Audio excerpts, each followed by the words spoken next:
Everybody, welcome to Contest Prep University. I'm Joe Klemczewski with Adam Atkinson. We're going to start a series called Building a Career in Bodybuilding.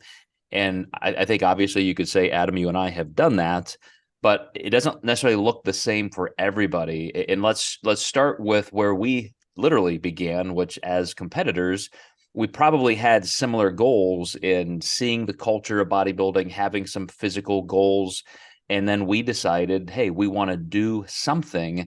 And it really came, for me at least, I won't speak for you, out of a love of the pursuit. And there's a lot that goes into that. But for our first episode, let's talk about having any kind of career as a bodybuilder, starting out as a competitor at least, and just what it means to really pursue something that is more than just a contest.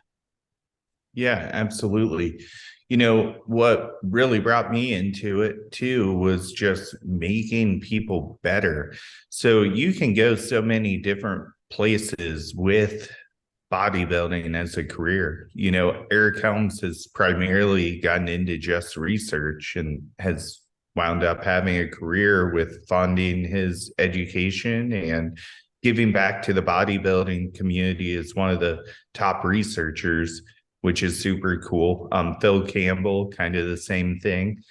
You could be a top level competitor. You could be top 2 or 3 at the Olympia, make a pretty good career out of that. You could coach. You could also be a low level competitor and have a great career.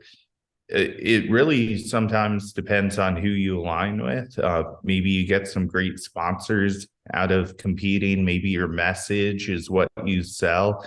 I have a client who helps women with eating disorders and helps them exit contest prep. And she's a psychology major bachelor's, and she does an amazing job with her career. So there's a lot of different specific avenues you can go. And I think when you say pursuit and following your passion, you can sometimes blend a passion of bodybuilding with also another passion. It could be creating foods or recipes for competitors. There's a lot of different ways you can go with this.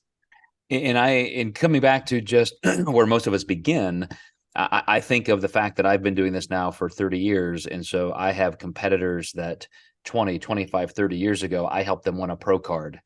And now they're masters competitors with grown children, and they're either re-entering the sport or they've stayed connected to it. And I'm just going along with people who are just competitors. They have a competitive career that has spanned that much time, and they just still love it for the sake of the pursuit. They get on stage. They want to stay in good shape all year, but they also want to see that pinnacle condition, that they can still do it, that they can still maintain that competitive edge and push themselves to even new levels.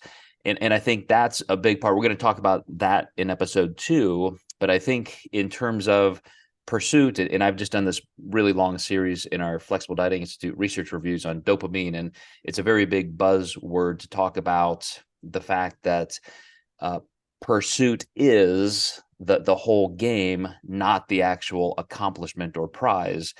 And people often don't realize that the reason why, even if you just win, like you just literally won the biggest contest and goal of your life, the next day you feel oftentimes very empty. And it's like, wow, I've been pursuing this. I've got it. Now what? And we don't realize that it's actually the joy of the pursuit that matters more than anything. Yeah, absolutely. I could say I felt that way after having one of my athletes qualify for the Olympia. I was like, wow, I need to recreate a bucket list now of, because I've literally achieved everything that I kind of wanted to up until this point. But I do enjoy the pursuit. I do enjoy the engagement with clients. So immediately when I dug into my emails, I was happy again.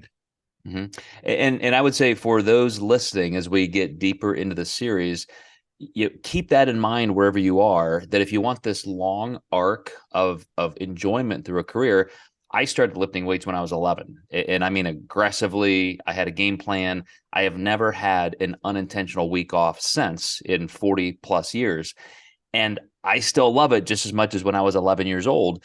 because there is still a hope and a pursuit and goals that you create along the way. And that's the important part, is to make sure that you're strategizing how you're going to play that long game of a career that you want to enjoy for that long. Absolutely.